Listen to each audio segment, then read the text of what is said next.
Yesterday, we saw the rise of the hashtag Thot Audit. For those that aren't familiar, a thot means that hoe over there. It's a slang term. What was happening was young men were reporting cam girls to the IRS for tax evasion. For those that aren't familiar, what these women do online is they'll often show flesh, their body parts, and things of that nature, if you know what I mean, trying to avoid direct innuendo, but I have to say it. They do this for money, right? So they'll claim you get a photo of this body part or this body part for this amount of money, and they do what's called premium Snapchat, where if you send them money on PayPal, they'll show you something on Snapchat. Well, apparently many of these women aren't entirely familiar with how taxes work, so people started reporting them to the IRS, and thus there is now this big backlash from people on the left saying that it's incels and misogynists targeting women, but you actually have some moderate and centrist women saying, hey, it's not cool, why are you snitching on people? So today, let's take a look at that story briefly, because I'm being joined by Sargon of Akkad, aka Carl Benjamin, and we're gonna have a discussion about why young men are doing this, why they're so resentful, and what we feel is happening in society between the dynamics of men and women. But before we get started, please head over to patreon.com/Timcast if you want to support my work.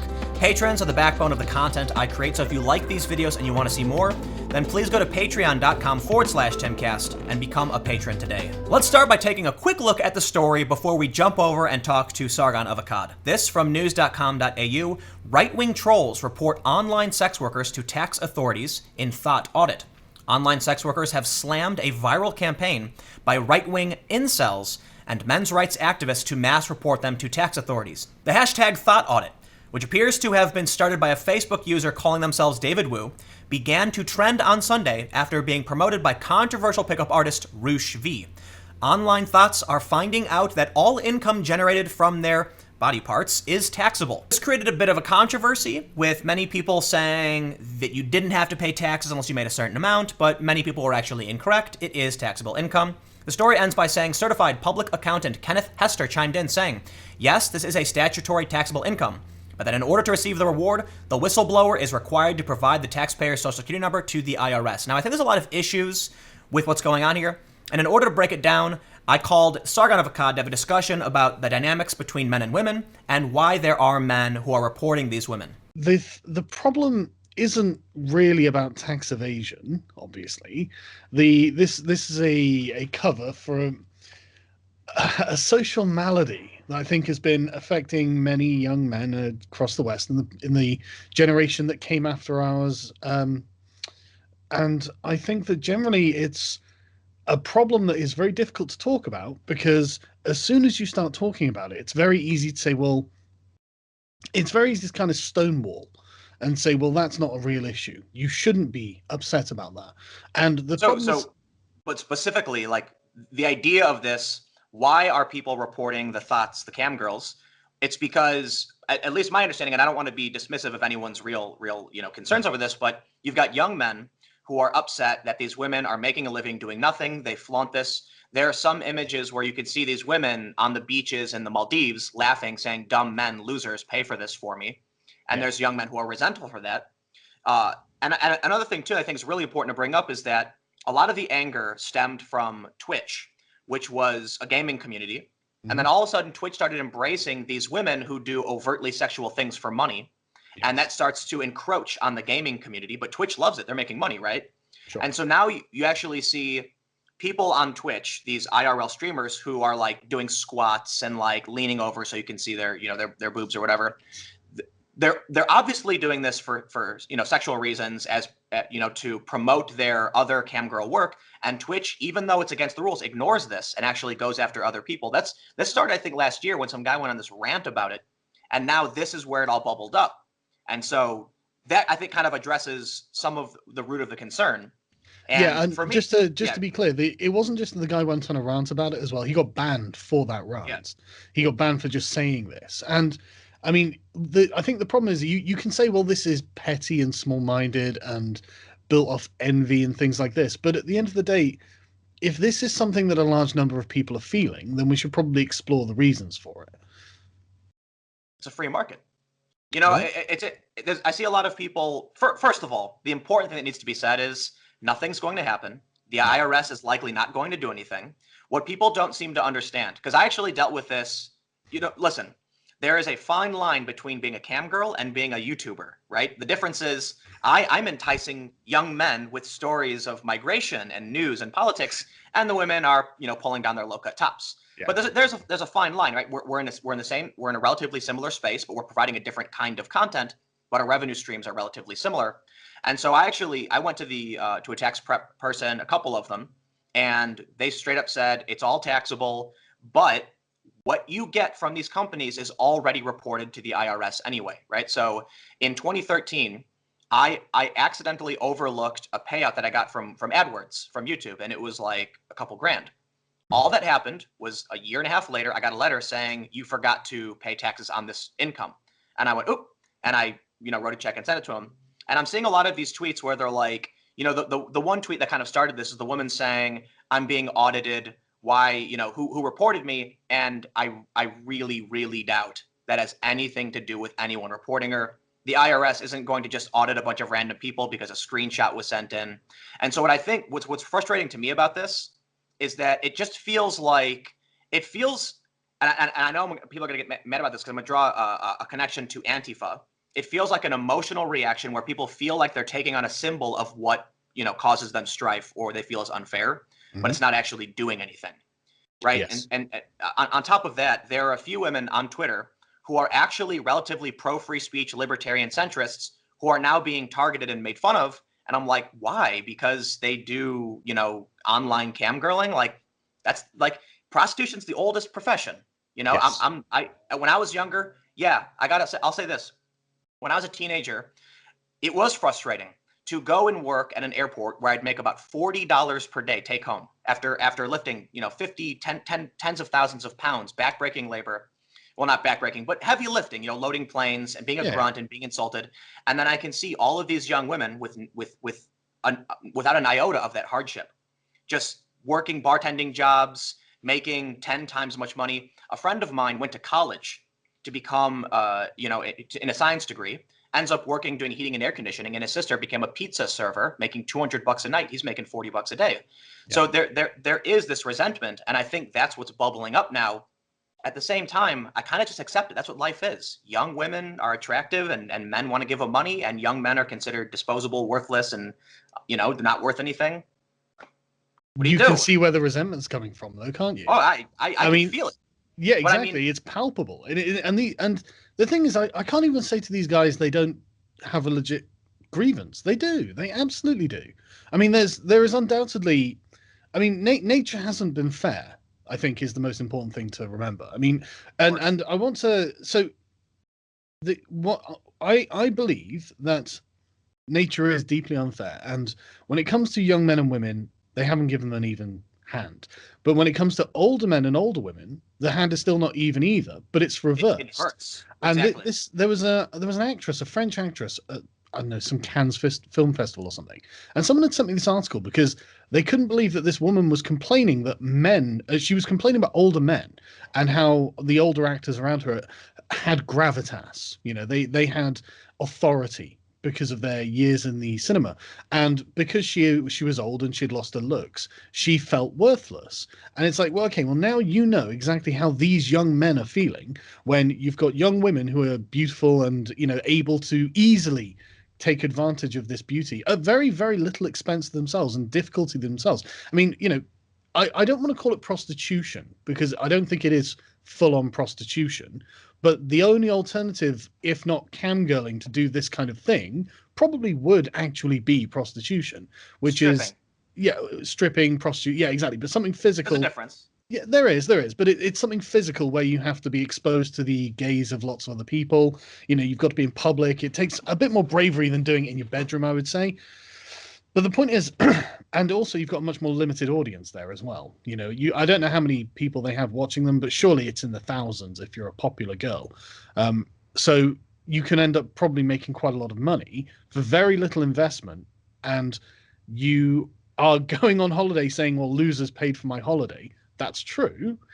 But I mean, you can see why they would feel like they're being taken advantage of, and you could see why they feel the scales are weighted against them. And in previous eras, I mean, these same physical states were in, you know, things that people had to live through, but we had more restrictive social structures that prevented women from exploiting this, and in their age, it prevented men from exploiting their wealth and power. I kind of disagree, Oh, right? go Because on. I know one thing you said to me was that these people would be married at some point, right?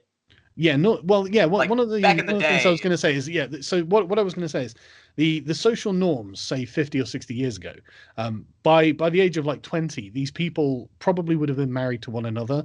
So the woman wouldn't want to exploit her sexuality to make money, and the man would go out and do a job that would earn enough for both people and support the family. And that was the norm for quite some time up until the modern era. And now people have to figure out how to deal with these things. But what was your disagreement? But how many cam girls Twitch thoughts are there really? Probably Let's say there's thousands. thousands out of the Ten, hundreds. or But tens of how? thousands. I don't know. I don't Sure, follow the sure. communities, you know, but surely Right, there are. right, right. Surely there Look, must be let's tens huge of numbers. thousands sounds fair, right? Yeah. I doubt there's hundreds, but tens of thousands, maybe even high tens of thousands between Europe and the US, and I would imagine to a lesser extent or maybe more a greater extent in Japan and East Asia and things like that. Yeah. But these people have always existed, right? They call prostitution the world's oldest profession. Sure. I think, like, certainly there are many women who are doing this, but I think 99.9% of women are just doing normal things like they've always done. Yeah, of I course. think when you're online, it's easy to see these high profile individuals. And, here's what happens on Twitter and Facebook and YouTube. When people go on Twitter and someone will tweet something like, I sure do love cheeseburgers, they get 30 responses from people saying cheeseburgers are bad, you're a monster, and this Yeah. person then thinks everyone feels that way when it was just this 130. This is actually how the regressive left is able to be so influential. They're microscopic. I mean, we've seen the studies, it's less than 8% of the population of the US, mostly wealthy white people. But because they're so loud, the squeaky wheel gets the grease. These companies believe there are more of them than there really are. And the same is true for what we're seeing now. For me, it's like, it just feels like an emotional reaction to, I mean, look, man, Well, if I hang on, was, hang on. if I was, Let me jump in there, because you're absolutely right. You're completely right. It's an emotional reaction.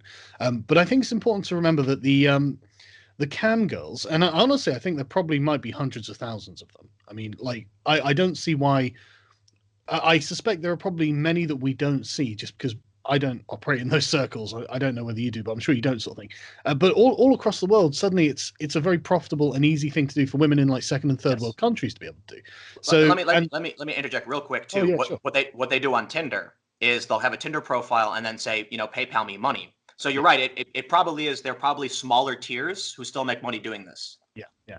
But the I think the important thing to remember is that making money out of it is the tip of the iceberg, because what it is it's about social power and influence, I think. And so like you've got the section that make money out of it, which are undoubtedly a small section, but then beneath that you've got a huge section of young women who are using social media to basically be attention whores, to get likes and retweets and favorites from just, they're not prostituting themselves, they're just showing a bit of cleavage, or a certain pose and all this sort of thing.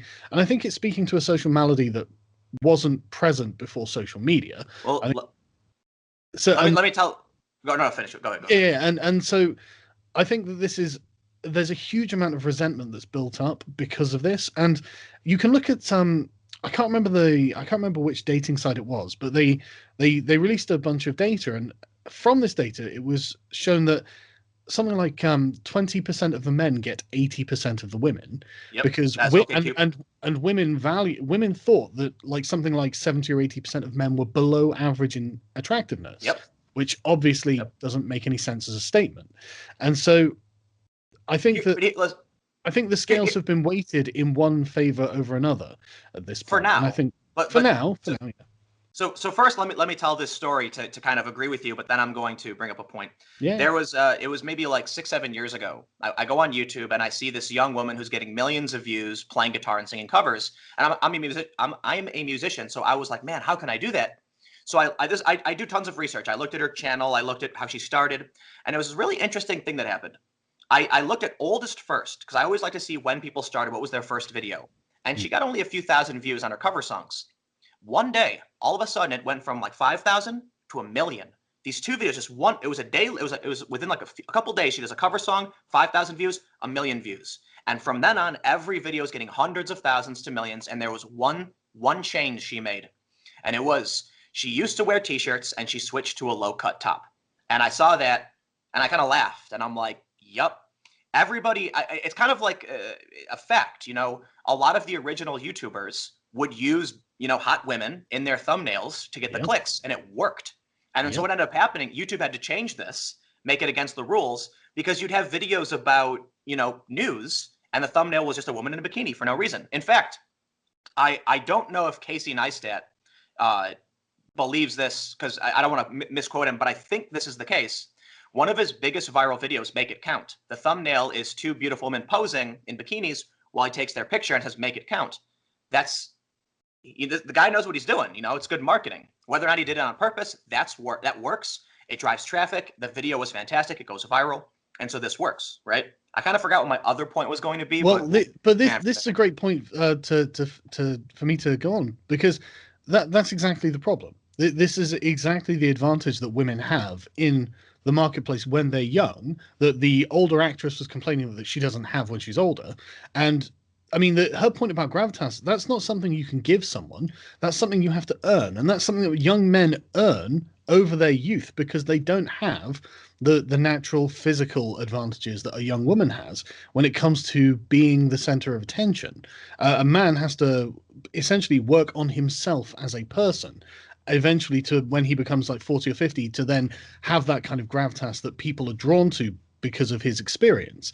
And if women, I mean, it's not just an easy ride either. You know, like a woman taking advantage of her looks rather than building her person for the entirety of the youth that she has, that leaves her up the creek in later life, because she hasn't built up that kind of gravitas. She hasn't worked on herself as a person. And so she now doesn't have anything to offer because her looks have faded. Again, but nature isn't fair. But I wonder what percentage of the workforce, but that's why we have that's why divorce courts favor women. That's why there's alimony and typically favors women, because that was the point. You know, back in the day when women were primarily homemakers, if they got a divorce, the woman can't do anything. I mean, she's too old to have a family. What's she going to do? So the guy's got to continue to pay. That's the social contract. That's changing. Yeah. And so there are absolutely a lot of women who are, I mean, I think most millennial women now, there are some studies showing that millennial women are out earning millennial men. Absolutely. One study I found said in Atlanta, particularly, the gap is massive. Like millennial women are earning something like 20% more than millennial men. Yep. And then they're succeeding in schools. They're the majority of universities. Men are failing in all of these things. They're falling behind in wages, and yet people still talk about feminism as if it's something people need. But here's the thing, and to an extent, I can agree with that. But I think it also comes down to the individual men, right? Yes. When I was younger, I was from the South Side of Chicago, high school dropout. I was homeless periodically. And so one of the most frustrating things for me, I had several instances, and I actually got into an argument with a really well-known feminist, and and I think I helped kind of shed some light on the plight of the young man. And I said, I was homeless. No one cared. No one offered me support. I was actually looked down upon. People wouldn't want to hang out with me. And what could I do? I was a poor kid from the South Side of Chicago. I had no options. I tried going and finding jobs, and I went to, there's an area called Wrigleyville in Chicago, where Wrigley Stadium is, and it's all these bars on Clark Street. And I went to every single one. I'm an intelligent, articulate young man. I had resumes, and I said, I'm just looking for some, potential bar back, maybe a cleaning job, dishes, whatever you can offer. I'm just looking to do some general, low-level work. And they all said, thank you, have a nice day. And there was one bar where the guy was dead honest. And he's like, look, kid, I was about 21 at the time. He's like, let me be honest with you, man. He's like, have you noticed something about all these bars, about the women who are cleaning, who are serving, who are bartending, or about the employees? He's like, they're all women, right? You're not going to find a place that's going to hire a young man to do that. They hire women. And so luckily, this guy took pity on me and said, I'll tell you what, though, man, because I was like, look, dude, I'm desperate. I'm going everywhere. I'm trying to figure this out. I'm trying to make it work.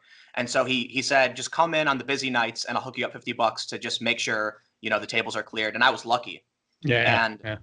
But for me, to see how much money these bartender women were making, a couple $100 a night, working for a couple hours, and I was getting $50 to run around and pick up their glasses for them and do all that stuff.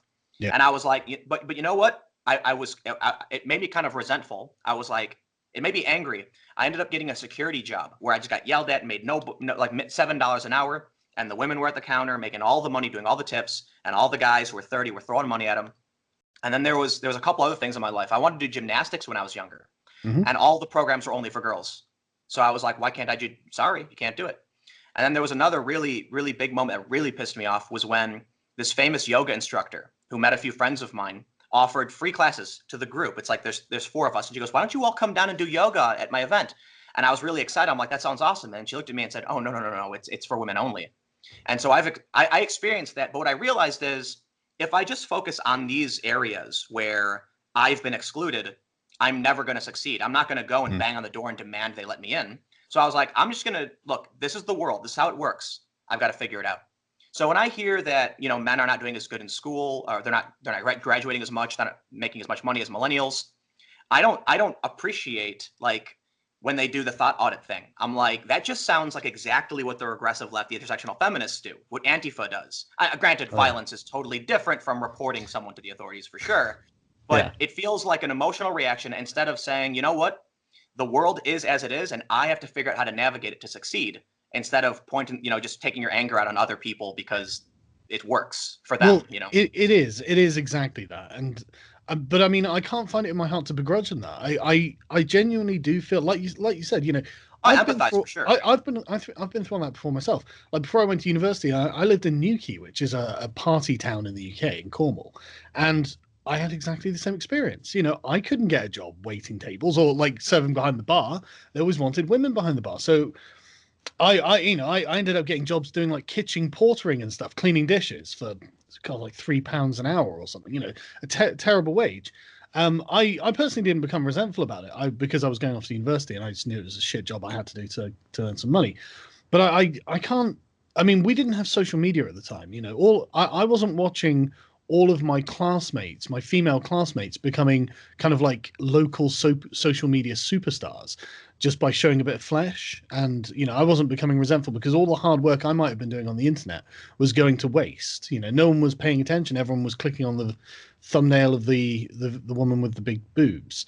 So I can see why they're annoyed. And I mean, in previous eras, society had mechanisms designed to to be aware of the situation that young men and young women find themselves in. And it was, I mean, it had evolved this way, but it was understood that there should be some way of integrating young men into the social structures that we have. And obviously they weren't designed specifically to exclude women or anything like that. And I'm not suggesting that we go back to that either. What I'm saying is if we change society's structure radically, then we should expect strange results. And this is one of those strange results where you've got young men who do everything they can, and now they're told they can't even have a male-only space.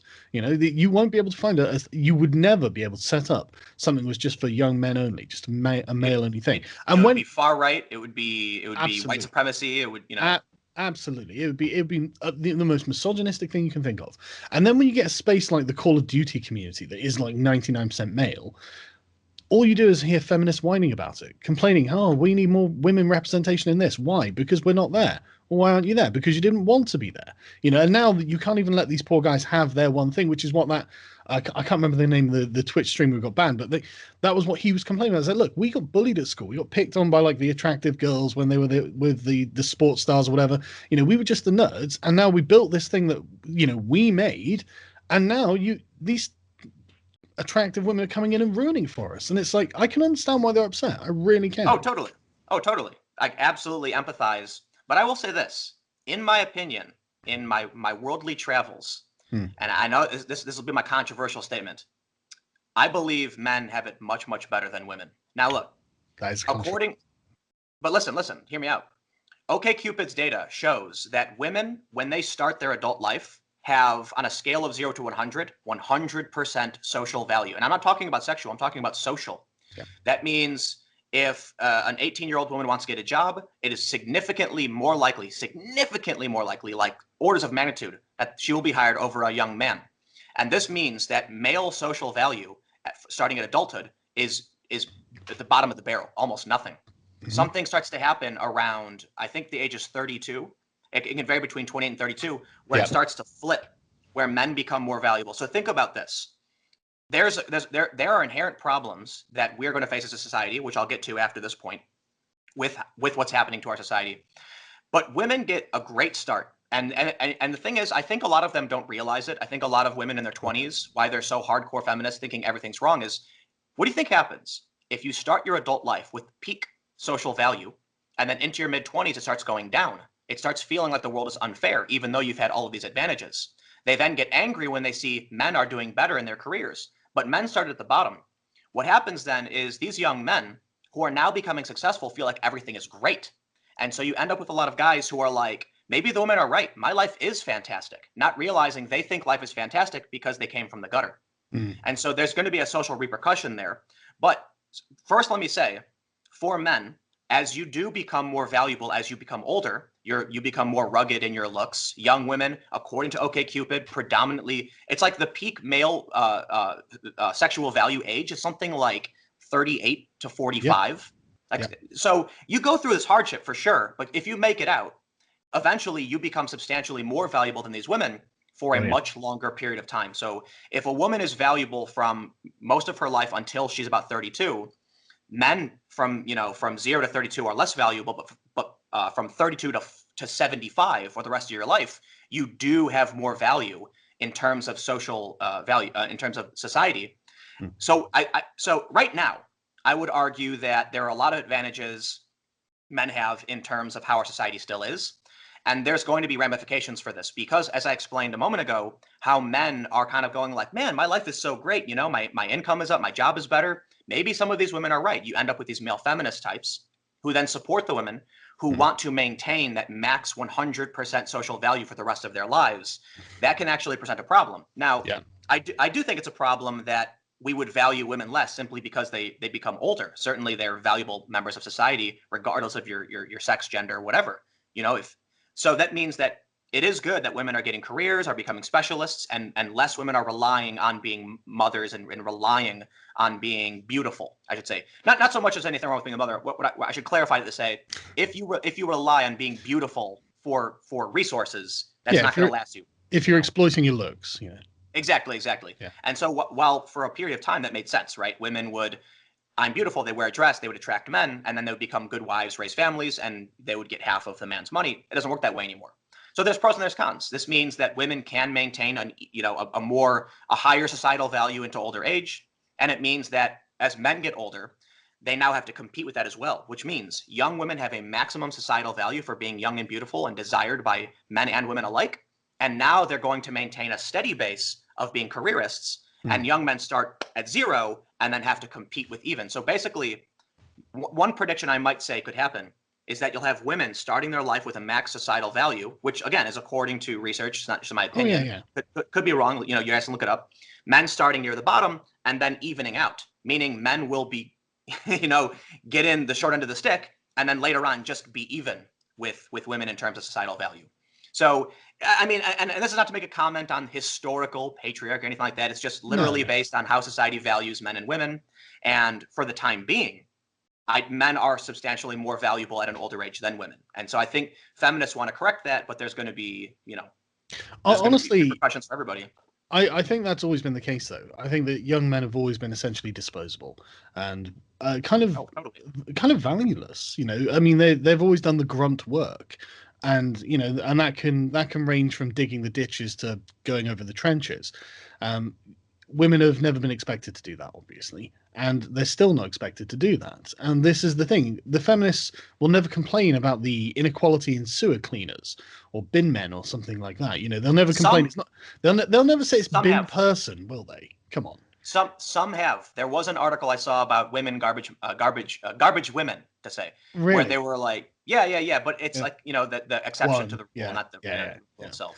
Yeah, you'll never see like a hashtag movement to get women in rubbish disposal, and this is the thing. It's the scales are definitely weighted at this point in their lives when they're young, and I mean it's irresponsible to let young women think that it's going to be like this forever, because it's really not. I mean, the MGTOWs have the term "the wall," which is the point in the probably the early 30s where the woman starts losing her looks. The famous example of this is Jessica Valenti. When she was about 28, she wrote an article for the Guardian saying, "Oh, men catcall me all the time. It's the worst thing in the world."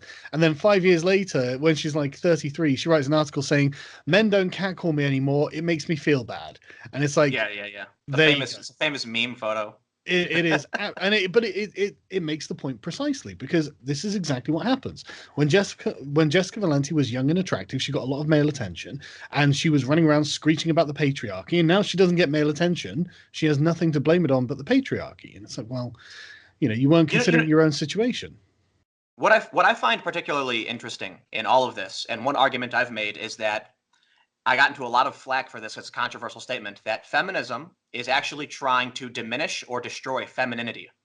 Oh, and immediately a bunch of I actually said this to a group of my feminist friends, because believe it or not, right, there's a lot of people who think I'm conservative. I'm not. Who think I have conservative friends. I don't. Like, everyone I hang out with is a pot smoking hippie liberal feminist. They voted for Hillary and Bernie. And I told them this. They argued with me, and I said, but listen, let me explain, okay? How often, how much of the rhetoric is about getting men to be stay-at-home dads? Only a tiny bit, because it exists. It does. How much of the rhetoric? There's quite a lot, really. But for the most part, the rhetoric is women should be CEOs. Women should be in STEM. Women are gamers. These things are intertwined. I mean, it's the other side of the same coin. Women should be CEOs, men should be stay-at-home dads, and that's that's logically consistent, at least. But how much of on TV, how much of the Twitter fights is about men being stay-at-home dads? Do you see feminists going out and protesting, demanding that stay-at-home dads are respected in media? Well, no. They're demanding diversity quotas to get women of color in Google, right? So the reason why I say it's diminishing or even destroying femininity is that I'm not trying to define what femininity is. I'm just simply looking back to the traditional roles, and I'm not saying traditional roles are right or wrong. Just simply, if you go back even 100 years, you can see that women raised families and men did the hunt, right? They did the labor, the work to be the breadwinners. There was a masculine role and a feminine role, and I think people have actually argued that the feminine role is significantly more important because it creates humanity. It raises people to be leaders. It raises men and women alike to be successful leaders to then carry on society. And men were always disposable because there's a really, I don't know if you're a fan of Fallout, but there was in the Fallout series. For those that aren't familiar, it's about a nuclear war. Big game just came out. And there's underground vaults. In one of them, they had 99 men and 1 woman. And in another, they had 99 women and 1 man. And that got me thinking. So I did some reading, and basically the idea is simple. If your society has every single man but 1 die, you are totally fine, because 1 man can, reproduce with many women. But the inverse is not true. And thus society has always found that women are extremely, extremely important. And this evolved in a certain way.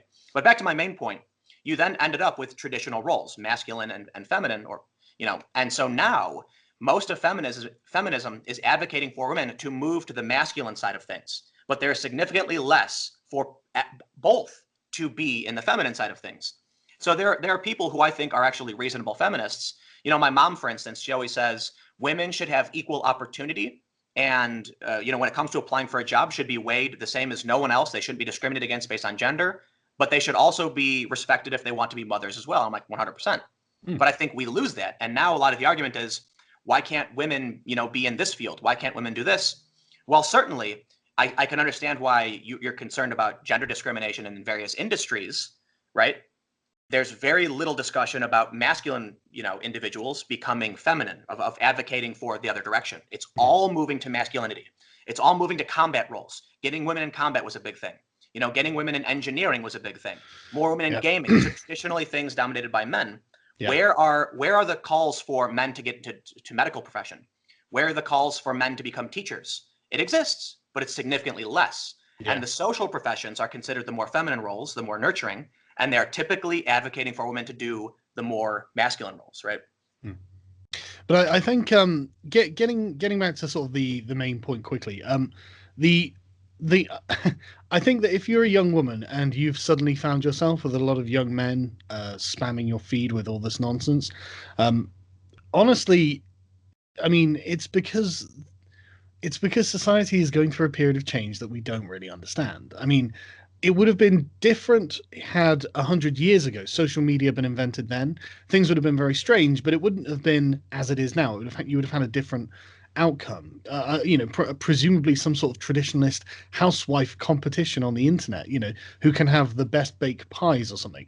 But since you now have young women, and these women become absolute artists when it comes to their makeup as well. And this is, I mean, I'm sure that everyone's seen the sort of video, the time lapse video of a very, very plain looking Oriental woman who then does everything to her face, and then suddenly she's a beautiful geisha or whatever. It's the same thing with women all across the world. They work very hard on their makeup, and it raises their level of attractiveness. And when you've got the ability to frame every photo exactly as you want it to maximize this, you're in complete control of the image that you put out on the internet. It becomes very easy to, I think, get a distorted picture of your own self-worth, especially when you've got thousands and thousands of guys saying, oh, you're so attractive, oh, I think you're beautiful.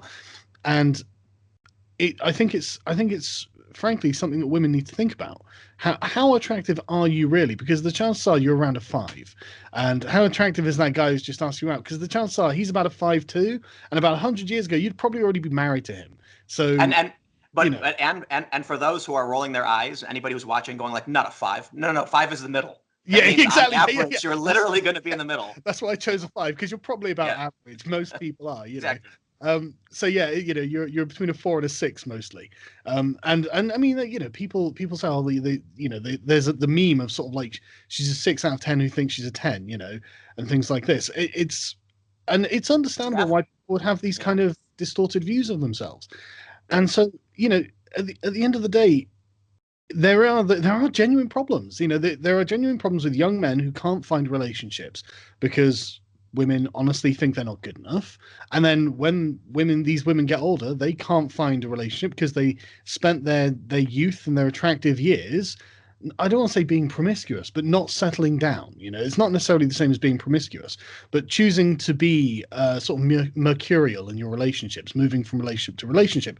And I can understand why you do it, but you're not helping yourself when it comes to the long run. Because when you're 40 and you can't get a date, and you're writing yet another article on the Huffington Post or the Daily Mail or whatever outlet, saying, well, I'm 40, I've got a career, I'm really intelligent, I earn this much, why can't I find a man to date me?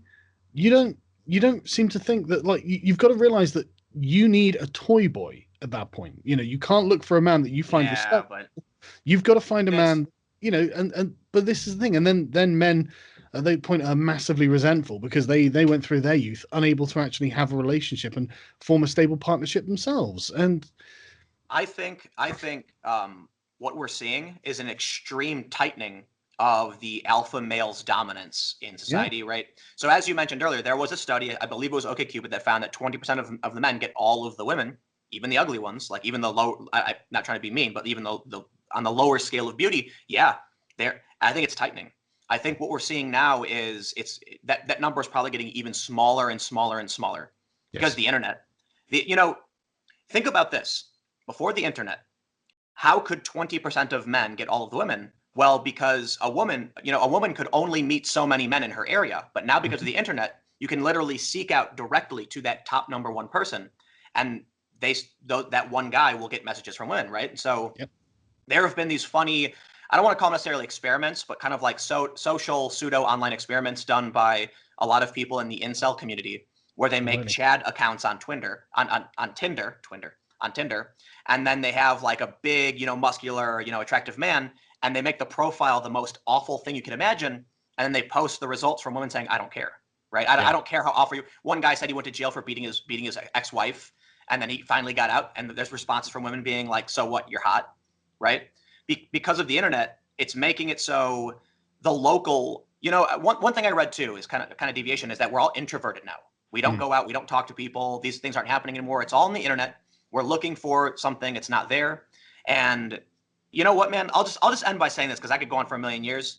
mhm, It's what does Jordan Peterson say? It's multivaried in yep, in what's happening, why the yeah. fertility rates are down, why millennials aren't getting, why young men aren't going to school, why they aren't getting jobs, why millennials aren't buying homes, why they aren't having families. They aren't even I, having sex. I know. Yeah. Yeah. That's crazy. Like, My I know, youth right? is so different. Yeah, right. When I was their age, it was totally the other way around.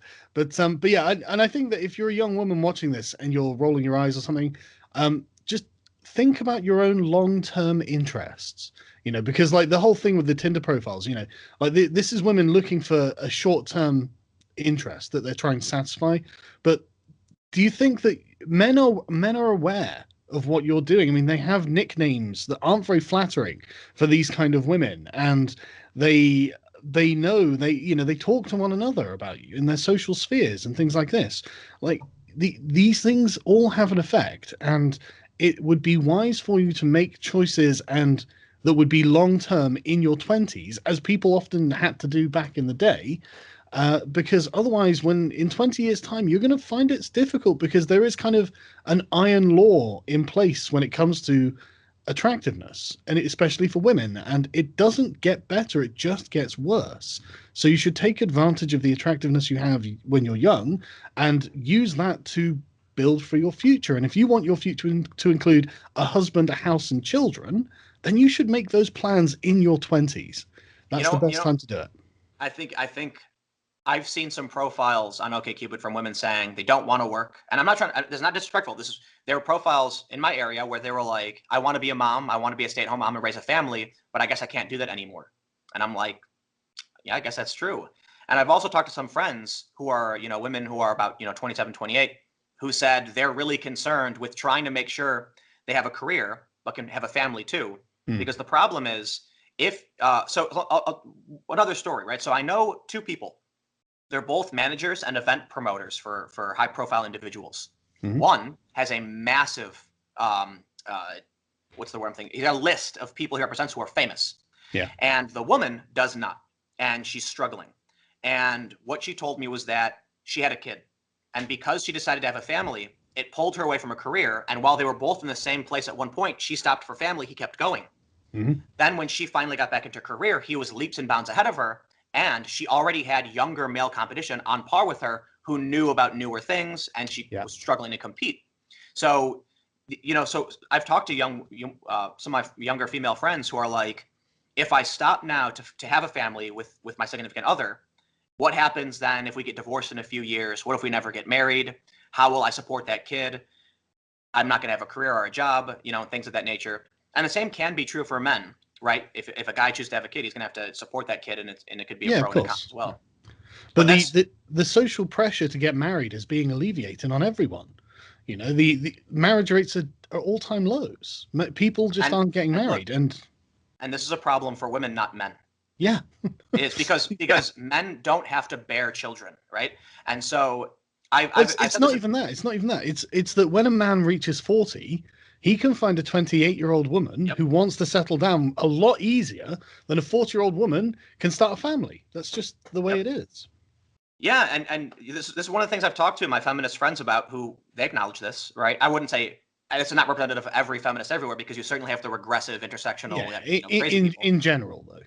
I will say too, like a lot of people think the internet is real life sometimes, and to an extent it can be, right? James Yeah. Gunn did get fired. The movie was pretty much canceled because of Mike Cernovich's, finding these tweets.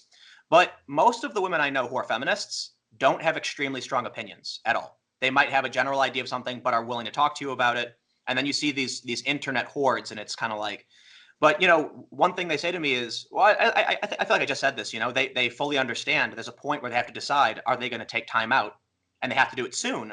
But your younger years are key in building that career and becoming successful. And so what I've told to them is like, listen, I'm for gender equality. I'm 100%. But feminists, anti-feminists, whatever, you have to recognize, no matter what you do, there will always be a disadvantage that women have based on several factors. For Mhm. one, when it comes to physical jobs, men tend to be taller, they tend to have more bone mass, muscles. They don't have to bear children. That means if a man and woman both at 28, completely equal in everything, they went to the same schools, got the same grades, got the same job, meet and said, let's have a family, the woman has to at least take some time off to bear the child and give birth. The man does not. The man can then, support the woman for sure, but there still will always be a biological disadvantage that women have when it comes to the workplace. And I don't know if that's possible to overcome unless, now that we're not having families anymore, I don't know what we do or how this happens, but it feels like things are going to start breaking down. It's just not going to work out. Whatever we're doing in society right now cannot last forever, because you have very different cultures who don't believe in this complete liberal freedom, who believe in tradition and having families, and they continue to have families and expand. And this is not just, some people might think I'm talking about Islam, but it's just Abrahamic religion. It's religion in general. They have families. It's not even just religion. It's just most people outside of the developed West. Right. This is just, it doesn't matter what the religion is. This is just honestly, I think that what we're dealing with is the curse of affluence. It's because most people got married because they needed to, and this is why the old stereotype of women always trying to improve their men. They'd marry a guy who they realized wasn't perfect and then work on him. He'd be their project that they would work on him. And the stereotype no longer exists because women just aren't getting married. So, I guess the final thing I'd say is that, ladies, if you're watching this and you're like, I don't like that incel, he's only a 5 out of 10. Well, you need to work on him. You need to get together with him and make him more than what he was. Because without your help, young men tend to not want to bother. They tend to check out and just sit there and drink beer and play Xbox all day on a minimum wage job, and they don't care. They're happy that way. Because a lot of the time, the women were the impetus for the man to improve himself. And men aren't under a time constraint. No. So we're hearing about women graduating college more than men. But I'm pretty sure, look, man, I know some guys who are 33 who just vape all day playing, Fallout and other video games, and are like, whatever, it's cool. Yeah, they don't care. I got nothing to worry about. They're happy. Life's easy, Yeah. Yeah. So anyway, I guess to kind of wrap everything up, yeah. We started talking about the Thot audit, and I think what was interesting, the reason why I wanted to have this conversation with you, Sargon, because it kind of turned into what's the underlying issue of why so many young men are upset and reporting these women to the IRS. Yeah. And my final analysis is that I think it's an emotional reaction. It's not going to be effective. The IRS is probably not going to do anything, but it feels like a victory for so many young men who feel like society has wronged them. Yeah. Unfortunately, I think there's too many young men who blame women as a whole instead of realizing there is a subset of women who are exploitative, who are manipulative and mean and nasty, and that's true for men as well. And if feminists only focus on the worst of men, and men or men's rights activists or whoever only focus on the worst of women, you're going to have a distorted picture of what the world is really like. And it's difficult. I don't know what the solution is, but I certainly empathize with everybody, right? I understand if you're angry. And I will also say that one thing that's often overlooked in the conversation about incels, you see a lot of people on Twitter, a lot of, moderate centrist and liberal women, I see them saying this, people who are, pro free speech and all that, saying, oh, men should improve themselves. But one thing that's often overlooked is that there are some people who are literally a 2 out of 10, right? And I empathize with those people. And Jordan Peterson has talked something a little bit about this. What do you do as a society for those who are the stupidest or the ugliest or the bottom of the barrel? Something has to be done. You can't just throw them aside. And I think that's why a lot of people respect, and follow what he says. But that's my final thoughts. I don't know if you want to say anything before we wrap up. No, it's probably going to get worse before it gets better, frankly, is my opinion. And the thing is, I think that when you're at the apex, like you say, they've got maximum social value when they're young women. And it's hard to explain to someone who's currently enjoying the fruits of being at the apex. Privilege is invisible to those who have it. It's hard to explain to them that it won't always be this way, and it would be wise for them to make sensible decisions now. Yep. I don't think we're going to be able to just persuade them, frankly. And I'll end by saying this. You're right. Privilege is invisible. We said privilege is invisible to those who have it. Is that what you said? Yeah, that's what the feminists say. Right. And it's true for men and women. But I don't know how we quantify who has it better or worse. Certainly the feminists will say men have it better. Men's rights activists will say women have it better. But the reality is there's probably certain areas where men have it better or where women don't, and women have it better where men don't. And how do you quantify it? I really just don't know. But anyway, thanks for hanging out, man. This was a lot longer than I thought it was going to be, but it was a good conversation. For those that are watching, you can follow me on Twitter, Timcast. I'll have some more videos up on my second channel, youtube.com/TimCastNews at 6 p.m. I assume many of you know Sargon, but I don't know if you want to mention your channels or Twitter.